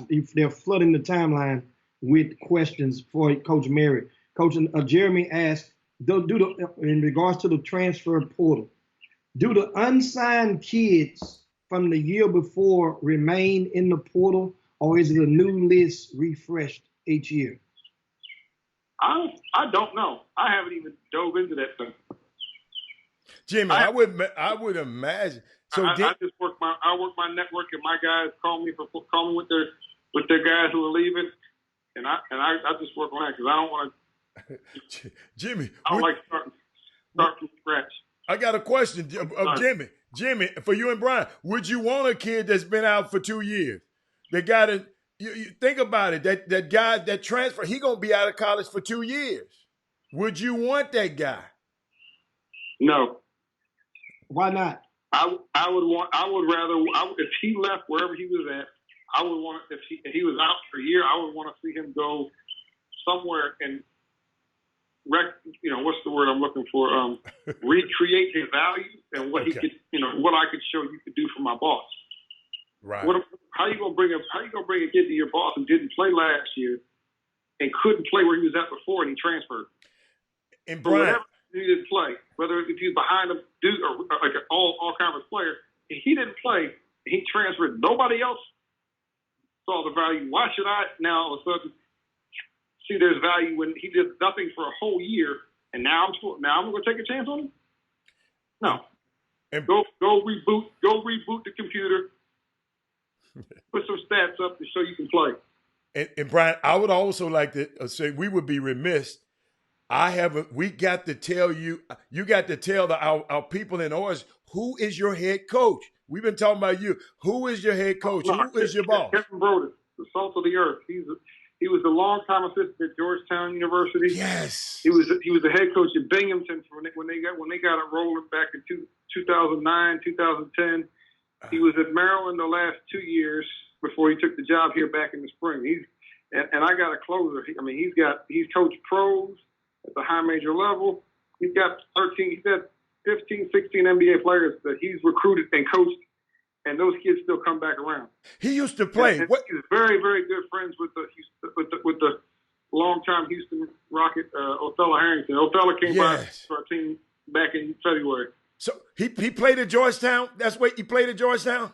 No, he didn't play. He coached at Georgetown with John Thompson. He coached at Georgetown. Okay. All right. Wow. And of course, I mean, I'm loving the questions. You guys just keep What they coming. say? What they say? And, what do you say, Adam? No, what they say on the Facebook feed. What did they say? I mean, there's 5 or 6 different conversations going on, and I'm looking right now, and I'm trying to figure which one of the questions I get. But anyway, we'll go and insert something else for Brian Merritt. Okay. Another topic, and that is JUCO recruiting and the high school availables. You touched on it a little bit earlier, and a lot of people that and under the impression because you've recruited all around the country, West Coast and Southwest. Now you're on the East Coast, and a lot of people really don't grasp how much talent is available in the portal, and because of the fact that it's not public. What's the reason you think that the portals? I would say the portals. It's saturated with a bunch of players, some good, some bad, some in there just because they're able to get in there. There are guys in the portal that can't play. They could not play over some of the JUCO kids that were all conference this year. You know what I mean? So those guys are in the portal, and people are looking. All right, he played in this conference. He's good. He's tall or whatever. But there's a kid in JUCO right now. I would take him over every JUCO kid in the country. Mm. And he's not a first or second team or third team All-American. But his motor, his grades, his understanding of how or where his game's at and where it can get in the next year and a half, he's got his head on his head is on straight with, he's gonna be a good player. And Brian, that over a kid who thinks he's this, that, and the third at the first, second team All-American in the portal, and he played at X whatever school at the Power 5, but he thinks he can come to where I'm at and be the guy without proving it first. No, I'm cool on that. Brian, I got another one, and I think I can answer this first question for you. It isn't Morgan State. That's in the Baltimore area, right? Yes, sir. It's Baltimore. HBCU. Yeah. So the second question is, I answered that for. Are you going to recruit Texas? Yes. Okay. Well, hell, I have recruited. Getting Trevor Moore. I got Trevor Moore from Wheatley. Okay. I got one Wheatley kid, one Houston kid. Okay. Yeah, somebody just asked that. Mm-hmm. And you know, I mean, many of you guys may remember Trevor Wheatley played for the Houston Defenders during the grassroots season, but he went to another school first, didn't he? Huh? Yeah, he won two American Conference championships at Cincinnati. That's right. That's right. Yeah, and so now in transferring, Coach Merritt, in your experience, do most kids transfer to the same level up, or do they transfer to a level down? Most transfer to a level down. Why? Some because they realize sometimes with the Power Five there's politics involved, and there's no way you don't know the politics of the situation you're walking into until you're there and you ain't got nowhere else to go. You're not going to see when you're on your official visit. You're not going to see the coach or the other kid at your position coming to practice every single day, being allowed to sit front and center for that every single day. You're not going to see where the mom or this kid sits when they play real games. You're not going to see, all right, I got a chance. Just like I said before, you got a chance to start. We said at the very beginning, right, Hatter? You got a chance to start. Guess what? Yep. You got all right, I'm going from this Power 5 to this Power 5, or I'm going from here to there. But guess what? I'm not going to see all that till it's too late. I'm going to take those. A lot of kids are going to say, hey, you know what? I'm going to watch them play. Like, for example, like Trevor King watched our guys practice. Mm-hmm. All right. Not only do they want me, they need me. I know I can come here and get off. Want me. It's a difference when you can watch somebody and think you're just as good versus know. I got a kid from South Florida, Cincinnati, one who played at UNLV, and then one we can talk about in about a week and a half when he signed. That was a previous Power 5 verbal. And we got more questions for you for Coach Merritt, and one of the questions is, Jeremy says, with the COVID-19 is in play, what are some of the new ways that Morgan State have restarted recruiting for new players? It's crippled everybody else. It's helped me tremendous. For lack of a better phrase, this situation is crippling the clowns and the guys who don't work year-round, the guys who don't have genuine, real relationships with people that matter. It's crippling them. It's hurting them. They're going to be the ones crying and whining when they can't find nobody. And it's helping the guys who don't just call when they need something, who always check in on guys. Hey, just checking in on you, making sure you're okay in this thing. Do. I don't want anything. Don't need anything. Just want to make sure you're straight. The guys who have genuine, real relationships, deep-rooted relationships, are going to be the guys that are going to thrive. It doesn't matter. Like, for me, if there's never another live period, I'm going to be fine because I know I'm going to produce. Get referrals from the kids that I coached, recruited and coached. They're going to tell their little brothers or their cousins or the kids that played at their high school or their neighbors, you need to mess with my guy. He going to shoot you straight. He going to take care of you. And that's the great thing about working for Coach Brodus. Everybody that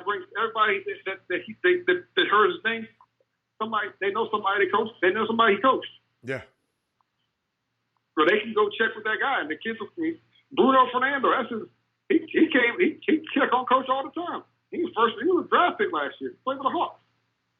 Otto Porter, Jeff Green played for the Rockets. He was already planning like, all right, what's the season? He was already talking like, we got to go to Houston because Jeff Green's on the Rockets now.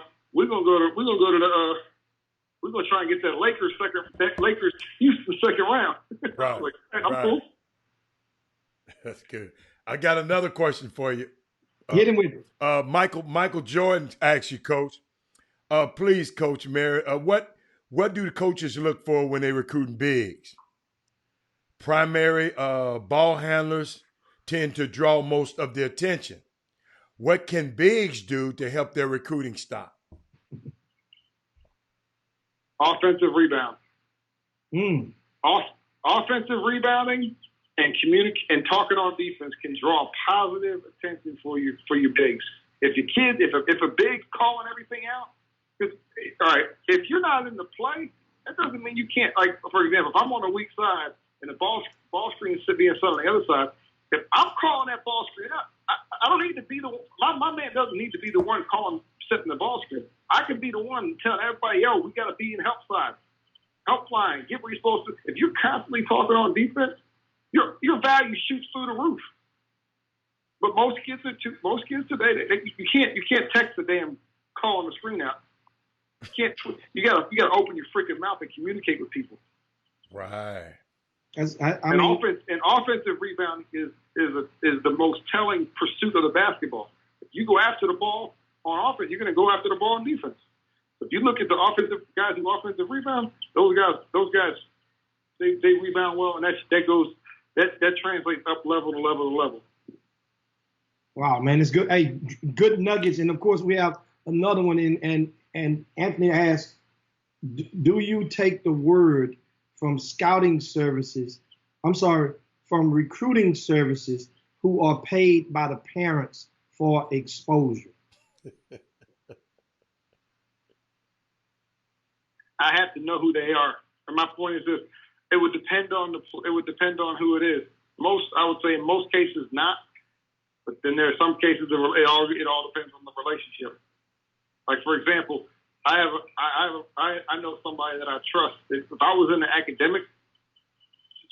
a situation where I was my pool of players was limited to academic kids with certain GPAs and test scores, Peter Schwedhelm would be I would listen to him wholeheartedly. Not only is he going to have my best interest because of our relationship, but two, he's not going to put somebody in front of me that's not going to be able to help me, because then he'll know that he's not going to cut off his, the hand that feeds him, per se. He's not going to put a kid that's not going to be able to help me some degree. You know what? That was a great question. Great question. And I even like the answer better.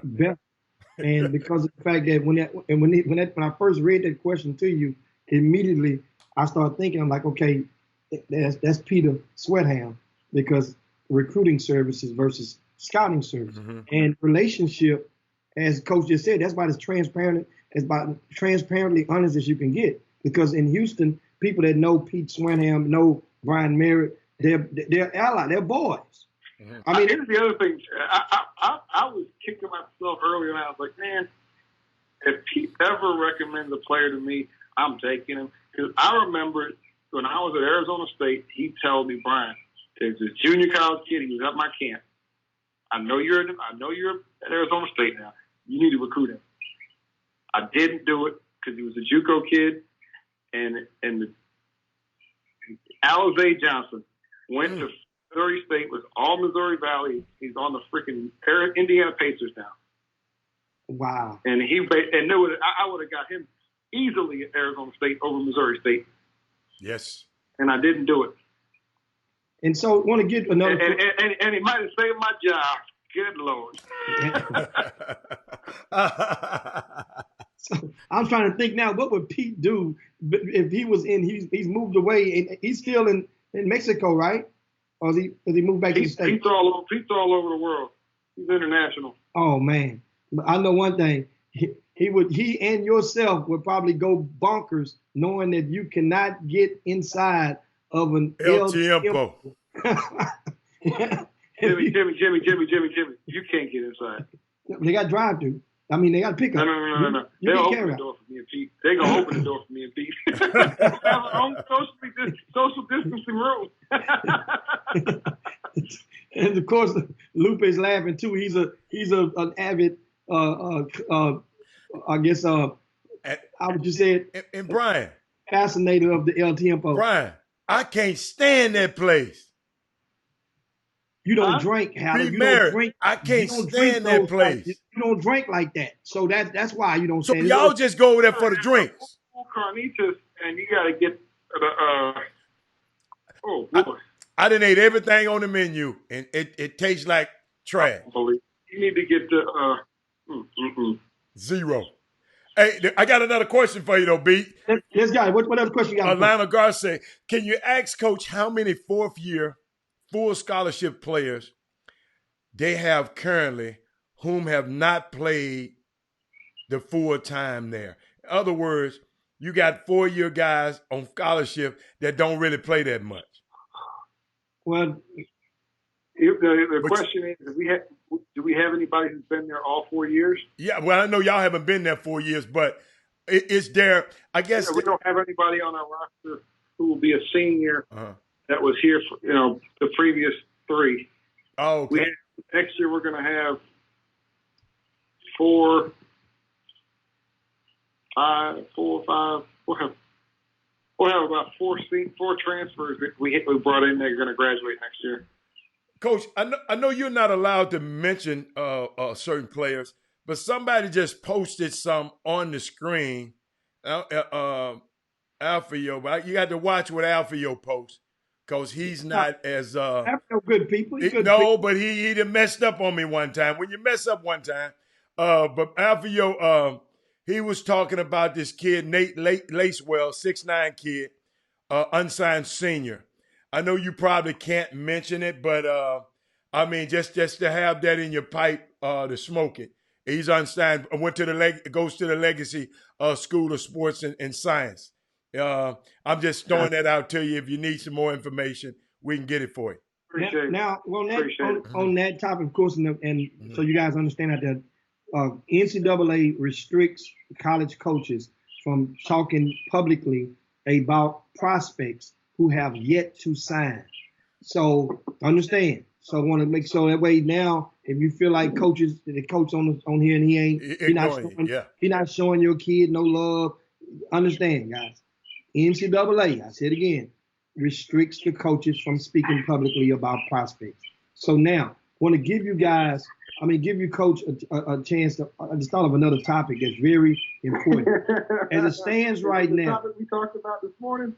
No, not that one. That's another one. No, we're talking that in a second, maybe. But this one here is something that's really important because a lot of kids from the class of 2020 have due to COVID-19, their recruiting has been fragmented, meaning that their opportunities for recruiting has been hindered a great deal. So that means as a result, there's probably going to be more kids from this class to option to go the prep school route. You mentioned a little bit about that earlier. Okay, now in choosing prep schools, because you've dealt with a lot of these schools from around the country, and everybody that has one will always claim that their school is legit. Give the parents some tips on how they can retain the power of understanding when they're navigating through this stuff to select a prep school for their kids. You need to go to somebody who's put somebody at a prep school before you go pick a school on your own. Or going back to the grassroots, rely on your grassroots coach who's had success sending somebody to some school or whatnot. And if that grassroots coach is not all about himself and he's not done it before, please don't go jump out there just trying to be the one that landed him a prep situation. Refer it to somebody else who has. Don't go throw these kids out there to be somebody's guinea pig and they go into a situation where it's terrible. They ain't got no food. The bed, you got 8 kids in a room and all that. Find out what the living situation. Talk to somebody who was at that school last year, who played for that coach last year, and what the living situations were, where the kids qualified academically and all that. Don't just jump out there. And guys, like I said, don't go out there trying to be the hero, trying to go find a school when you've never done it before. You don't want to be somebody. You wouldn't want somebody doing that to your child. Don't do it to theirs. So when you're saying for those parents that are listening right now, when we're talking about selecting, or because many people would be solicited with the option of prep school. That's what we're talking about right now, guys. This is a very, very important topic. And so now, when they go, you said go to somebody who sent the players to prep schools before, who done it before. But you notice, okay, how can that parent get in touch with somebody from the year before? What's the easy way for them to do so? Because it's not like they have the phone numbers accessible to them, right? Let me rephrase this question. If you are you paying to go to prep school, or are you going to prep school on a scholarship? There's two different situations. Give us both. Give us both sides of it. If you're paying to go to prep school, you're reaching for another year of going and playing grassroots sports. If you're being placed, if you are being recruited, even mildly, there are prep schools that are going to find out who they need to get from that area. There are prep schools on the East Coast that know the 5 or 6 guys that know all the players in Houston and say, hey, who's available? Who do I need to get on? And they'll find you. If you're out there and people aren't finding you, and it's the end of your senior year, you might as well go to junior college. The prep schools are going to find you. There's not that many of them. There's really not. You're better off going to junior college and fighting your way through that. I hope you guys are listening right now. And of course. And the other part is go do that. And at the end of the day, if it doesn't work out basketball wise, well then you still got your 24 to 30 credits towards your degree. You go to prep school and you ain't got nothing next April, you got no credits. This stuff ain't no joke, man. It's recruiting stuff. I got a question for both of y'all. What the hell is that noise in the background? Maybe my air conditioner. I don't know. Oh, okay. I thought it was a bird. People thought it was a bird. No, okay. I knew it was something. There are birds flying around out here too. No, that was something mechanical that just kept turning. I thought it was Jimmy. Brian, since it's you, is okay. I thought it was Jimmy. Jimmy always has some stuff going on over there. He had a maid. The maid being there and vacuuming him and everything. The dog pulled the curtain down. I mean, Jimmy just have a lot of stuff going on. What else you got, Jim?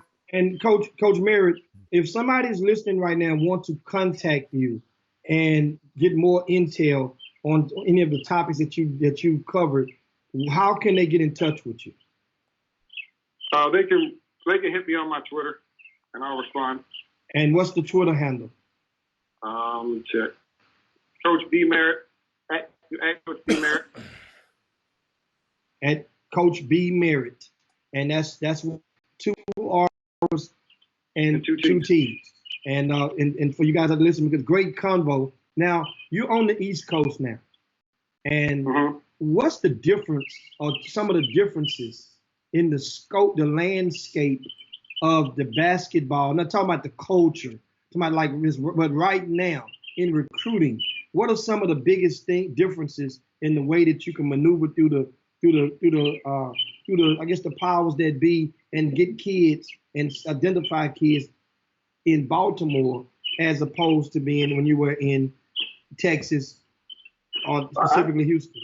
I'll say for private school basketball on the East Coast is probably much more competitive in terms of talent than it is in Texas.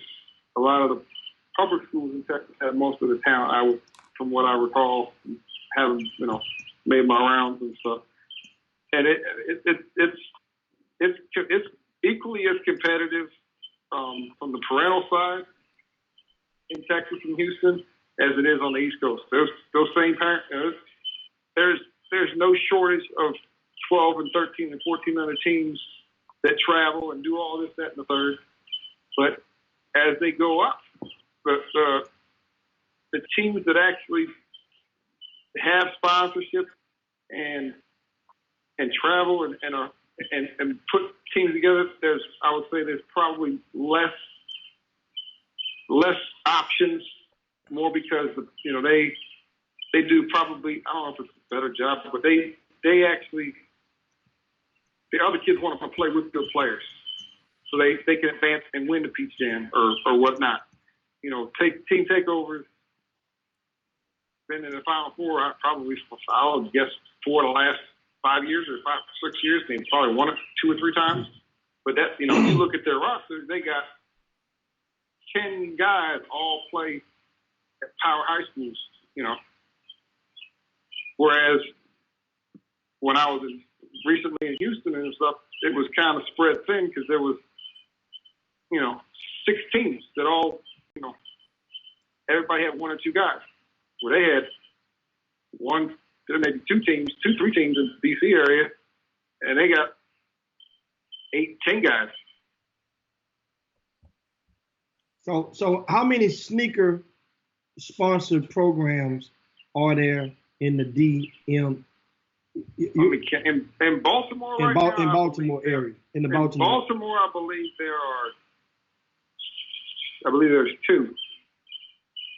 Team Thrill and Team Mellow. The Adidas team, he got out after this past year. And then in DC, there's Team Takeover, DC Premier, King Durant, and forgive me if I'm missing any. I haven't really paid as much attention to that as I have in years past when I was working for John Lucas, because I've been more, you know, watching the transfer wire and paying attention to the junior college kids and focusing on my own team than I have been more. Because a lot of the kids that are playing on those shoe sponsored teams, they have a higher perception of themselves than reality at that point in time. So I like I say, I'll let them come back to. I'll wait till reality hits and then I'll come knock on the door. Now we have a couple more questions for you, Mary, real quick. And one of them is Mark asks, is there 1 or 2 common issues in Houston from your experience when you lived here that hinders the kids from getting the looks they should? I would absolutely say probably not, because Houston and Texas and Houston is probably one of the more recruited areas in the country.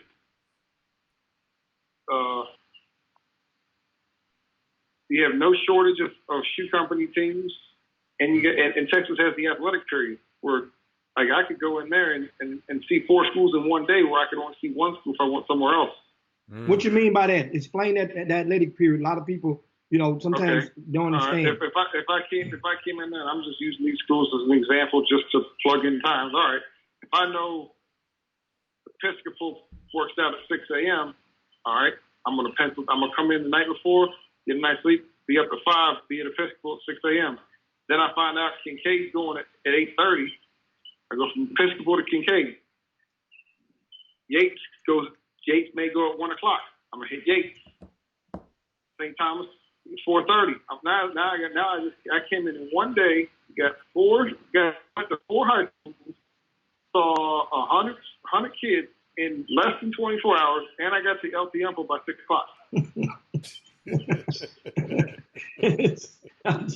I mean, and a lot of people, you know, that's one of the amenities a lot of people may not understand, because a lot of that live in Houston and aren't able to see what's on the other side of the fence and the grass on the other side of the hill. They're thinking and led to believe that Houston is just being under recruited and everybody's sleeping. Oh no. They're delusions. And Houston's got the cheat sheet books, and what's the magazine? I get the magazine every year. I mean, but it's more to it than that. Like I explained that, you know, that a lot of exposure. But Jimmy, it's a misconception out here, though. It's a misconception out here that it's people be out here saying that, man, the people in Houston, they ain't behind their players. The people in Houston, they don't recruit. They don't push their players. There's a lot of people. That's why they push the players. But then there's other guys that'll go hate on them behind the back, and then they have people who. Okay. second guessing. All right, do I want it? All right, so and so say this, so and so say this. I've only seen him 1 or 2 times. I'm not sure. You know, that's where it ends up. Okay, so that does happen. Yes, and then but you also got to figure out. All right, if you're smart enough and resourceful enough, you got to get down to the why. All right, did Billie Jean Bob not go to this guy's event in the fall? Is that why he's not behind? You know what I'm saying? Did so-and-so not go do this? Did so-and-so not return a phone call when he didn't know who was calling him to do an interview? I don't know. But you got to dig deep enough, and at the end of the day, if the kid's good enough, his talent, the talent's going to speak for itself. That's awesome. Last question, Coach. What are your thoughts and your projections of what the NCAA is going to do for the live periods in 2020, because as a result of COVID-19? Being extremely early, and I don't like to be projecting on this stuff, I would say probably there might be a live time during the fall. That's not high school related, where there can be more than, we can maybe get out and get in 3 good days of evaluating outside of high school situations where it's limited. But that's just a hopeful guess. Well, definitely one thing about it, man. Thank you, man. Coach, you might want to give them your email. Somebody said they tried to hit you real quick on your Twitter and your mail, and they can't get in touch with you. It's blocked or something. So you have an email address for them real quick? Coach Brian Merritt at gmail.com. There you go. Coach Brian Merritt at gmail.com, guys. That's his email box. I want to thank you, Coach Merritt. Thank you, Coach, man. Up with us. My guys, I appreciate you. Hannah, don't forget to pick up that phone when I ask you to make. I did. I'll tell you what happened. That's for sure, man. Thanks a bunch. I accidentally hit the button for Coach Merritt and exclude him, but we definitely appreciate it, man, so much. He dropped a lot of nuggets, man. Oh my God! You see, I didn't say nothing. And that was the thing, and that's our job. You guys asked a lot of questions. That's more important. Because that's why I love the Chop Shop so much. Yeah. And we definitely appreciate that, because this makes for great convo. Oh, Jimmy, hold up. This for Brian. Okay, all right. And you guys are also brutal as hell. Oh, yeah. Freightman and all the rest of I saw those comments y'all making about Coach. Ask Coach, what's his cash? LeBron James. They just loading up on Coach. But it was great convo. And make sure you share the show. What the hell is going on? Because there's somebody out there that could get some of this intel and proceed with it. We're gonna, like I say, Jimmy, you got to be able to play. Listen, Brian is off the. You got to be able to play to go to Morgan State now. Them Baltimore boys gonna tear your head off if you ain't coming up there to play. I'm just. They already know. They're not gonna even offer you if you ain't a certain type of player. Yes. So the thing that he mentioned, I want to give you guys the thought. They're gonna get better. You know why? If the NCAA messes around and gives a live period in September, right? You know what that means for HBCUs? That means all of their top recruits are going to be on that campus for homecoming or for football games. And everybody, HBCU out there has, especially if you're talking about Morgan State up there in that conference, it's going to be rocking for those campus visits, for those going into the fall. That's going to be off the chain. Talking about a live period now. Oh, yeah. Talking about a live period. Because guess what? The Under Armour Championship is supposed to be in Baltimore this year, if I'm not mistaken. What if they extend that thing out and give it to them in September? Morgan State, that's a recruiting tool. Yeah, it is for everybody that has a live event in their city. Wasn't it a recruiting tool for University of Houston just last year when they had that South region of the College Basketball Academy? Wasn't that a recruiting tool? You doggone right. Jimmy, let's have a shout out to Kendrick Lewis. He said it's the first time on the show. Thanks for the knowledge. Shout out to you, Ken. Hey, Jim, I got one for you. Watch this. Hold on. What the hell is going on? Everybody pump the brakes. Everybody stop it. I can't take it.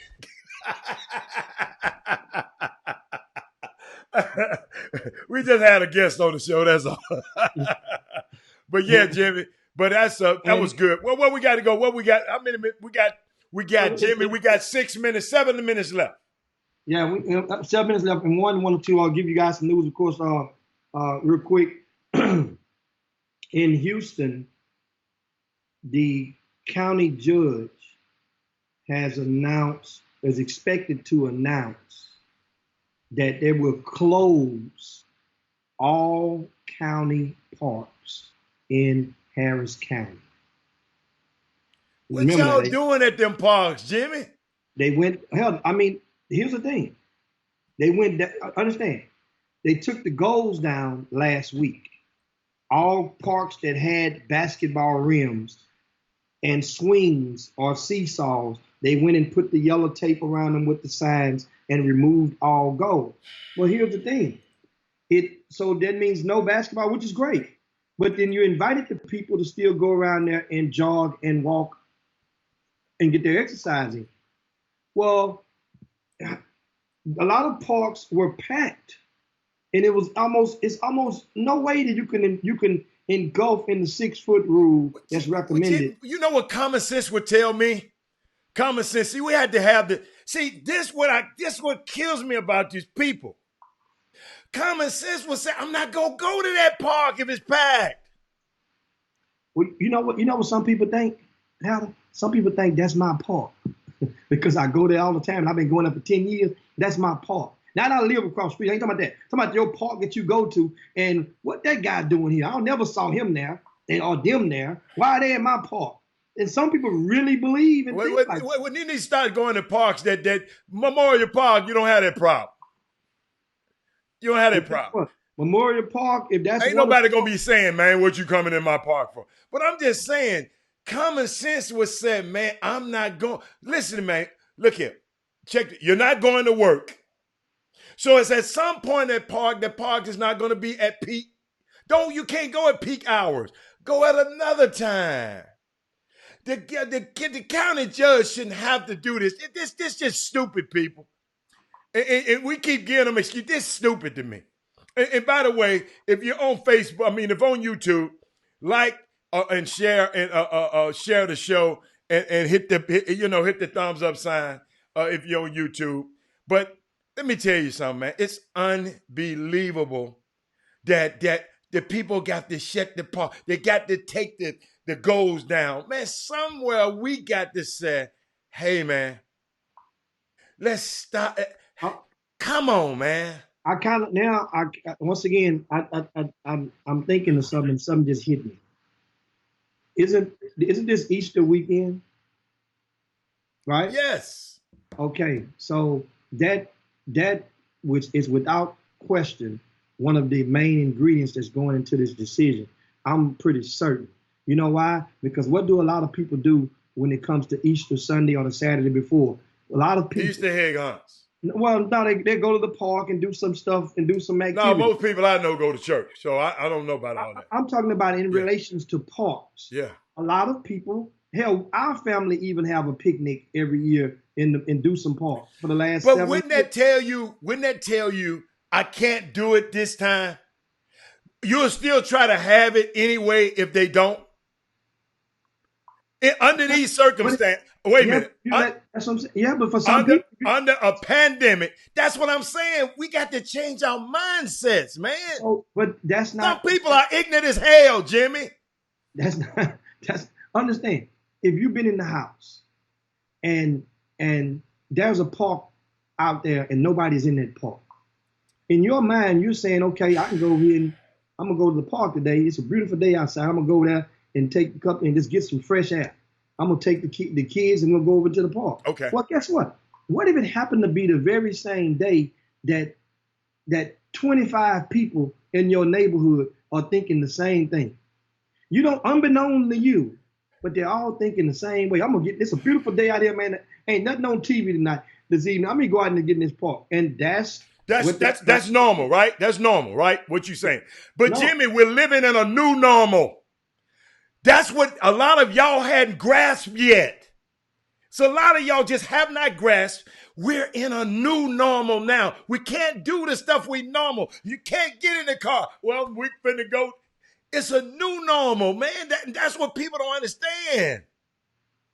We trying to stop being in the house, man. I'm tired of this stuff. But long as you got people that think, well, I'm gonna take the family out. We're gonna go to the park. Stay your ass in the house. That's my thing. Stay your ass in the house, man. Just for a little while longer. The thing has peaked. Guess what? It's been new. Let me tell y'all something, ladies and gentlemen. If we ain't said it on this show today. It's optimism here. In California right now, the bed shortage in hospitals the beds are opening up. So that means that our decline in new cases. So it's hope. And it's happening all over the country. But now y'all, well, it's Easter. I want to go Easter. I want to go. No, it's not normal, y'all. And we need to quit thinking we normally do. Dude, I don't like being cooped up in this house and cooped up just in this community. I got things to do too. A lot more important than just going out there to a park. I can't do them. People can't go. I love being cooped People up. can't go to work. I love it. I love it. I don't. I got. You have to realize that I got things. Ideology, and you guys understand this is really simple. Like I said, I'm different. Man, I'm tired of this stuff, Jimmy. If I had to sit, if I could sit in a room or in a cell for 8.5 straight years, you think I can't sit in my own house for a month? Y'all got to be gone crazy. I don't hear nobody crying about that mess. I'm good. I got all the amenities I need in my house. I'm good. I understand though that everybody ain't good at their crib. I understand that. I got somewhere to go. So understand once again. Can you imagine sitting 8 straight years? I ain't talking about 8 months. I say 8.5 years. You in cells like you see on TV, solitary, this and that, and you can't. Come on. So I'm good. Man, you guys can see. When it come to that, Jim, everybody can't stay at home. I'm good. Jimmy, I don't like to wear a hat. Who just so somebody said this a new normal. So everybody ain't. Derek, I understand people not think normal. But Derek, I don't like wearing hats. I don't like my hair like this. I like the guy to shave me and he do all of that stuff to me. I can't get my nails done. Can't get homeboy. I'm tired, man. See, I didn't have the luxury or the misfortune of being locked up for 8 years. 8.5. I've been used to getting on a plane anytime I want to. I got a daughter in the West Coast and got a son on the East Coast. I can't go see him. Let me tell y'all something. I'm trying to get this thing over with. So please help me out. Y'all, let's wait on the park. Guess what? I promise you, Jimmy, find me some parks. When all of this over with, I give y'all a party at the park. I get your DJ, get your few. I ain't gonna get you no drinks because I don't drink. I'm gonna have some champagne for you, but you bring your own liquor. I'm gonna get you some food. We gonna go to the park. Okay, to all your friends, Jimmy, them people out there who want to go to the park in your neighborhood, tell them I'm going to get you we're going to have a party at every park. Hold up. Simultaneously, Jimmy. Just like we do, Jimmy. We're going to start all the parties at a certain time in the park. I got y'all. Just I need to get the hell out of here, man. The draft is about to come up. The NBA. Listen, Jimmy. Stuff just ain't right, boss, right now. Stuff ain't right, boss. Stuff ain't right. All you people can stay in the house. I gave y'all tribute. Did I give y'all tribute? Oh, it's time up. Jimmy, did I give y'all tribute, you introverts? I gave y'all tribute in the beginning of the show. Yeah, but we definitely gave it to him. Shout out to, I see Kerwin Roach Sr. is on the feed joining us on there. Oh, he used to be out all the time. Yeah, he back on that now. We love him on back up in there. And and Craig Williams said, Jimmy, you just said something a lot of people can't fathom. Yeah, that's why I said it. I knew exactly that. That's to put things in perspective. A lot of people take staying at home for granted and not understand. That was my point. That was my point in saying. Yeah, that was your consequence. That was your consequences for your actions. Jimmy, you say, damn, Jimmy, I thought you done 1.5 and made your first parole. Damn. Hey, boss. I did make my first parole. It took that long for the damn first parole to come up. So that's that. Jimmy, before we get off, Jim, I got to share this one, man. Did you see what Kevin Garnett said? About Minnesota. He wanted no parts of the idea that the Minnesota Timberwolves. Snakes. Huh? Called them snakes. Yes, the Minnesota Timberwolves wanted to retire his jersey, right? He told the Athletic that he has still not forgiven the Timberwolves owner, Glenn Taylor. I'm sorry. After a bad split in 2016, wait till I tell y'all what that split is about. That he did not want his number retired in Minnesota like it is in Boston. He said the team offering him to retire his jersey is not genuine. Added that he does not do business with snakes like Taylor. And guess what? He added a few more adjectives to that snakes as well.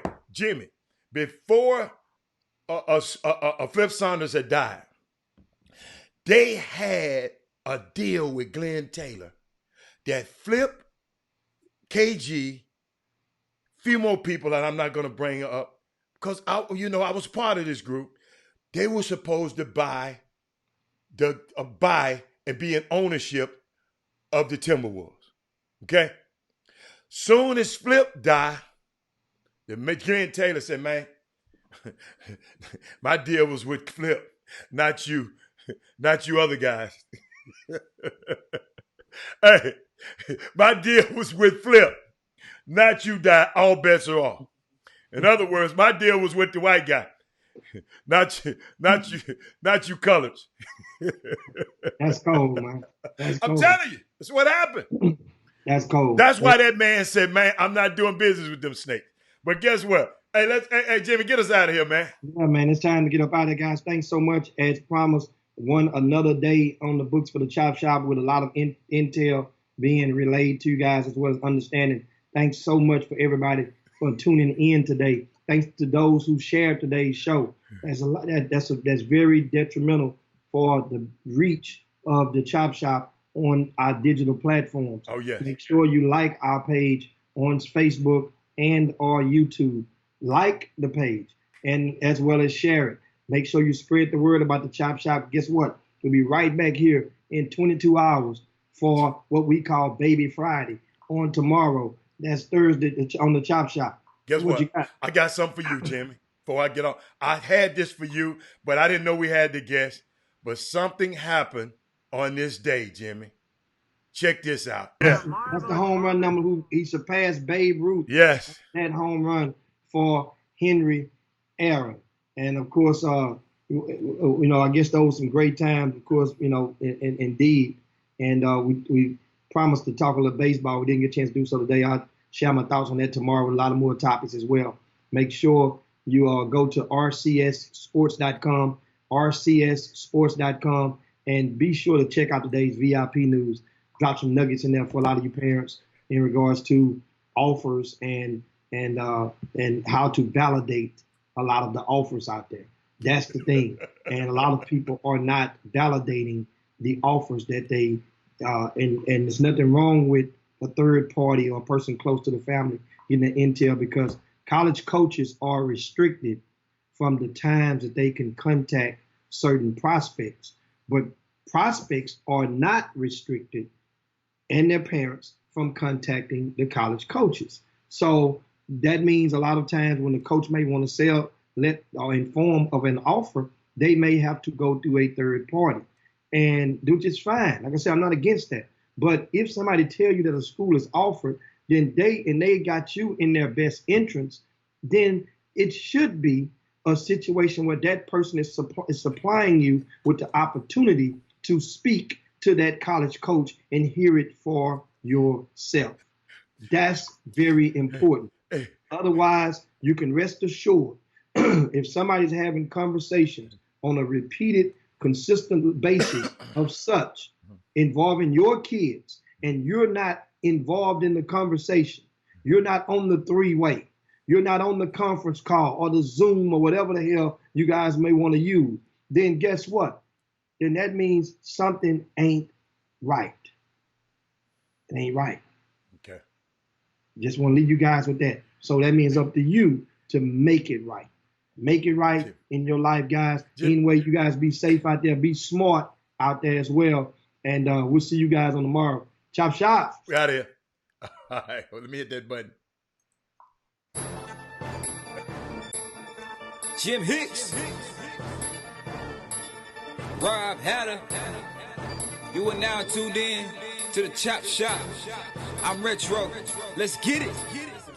We in the Chop Shop. We live in the Chop Shop. We talking sports talk. We live in the Chop Shop. We in the Chop Shop. I'm talking sports talk. So turn your dials up. It's live in the Chop Shop. We in the Chop Shop. We live in the Chop Shop. We talking sports talk. We live in the Chop Shop. We in the Chop Shop. I'm talking sports talk. So turn your dials up, it's live in the Chop Shop. Yeah, it's lit in the Chop Shop. Turn your dials up in the drop top. They ain't based in debate, but they keep it fact straight. Going 30 for 30. Let's do a first take on Facebook Live from 12 to 2. Rob Hatter and Jim Hicks going back and forth like Carter Ray and Skip Bayless and Stephen Smith. From on the court, off the court, straight to the field. Not a man that steals, but I'm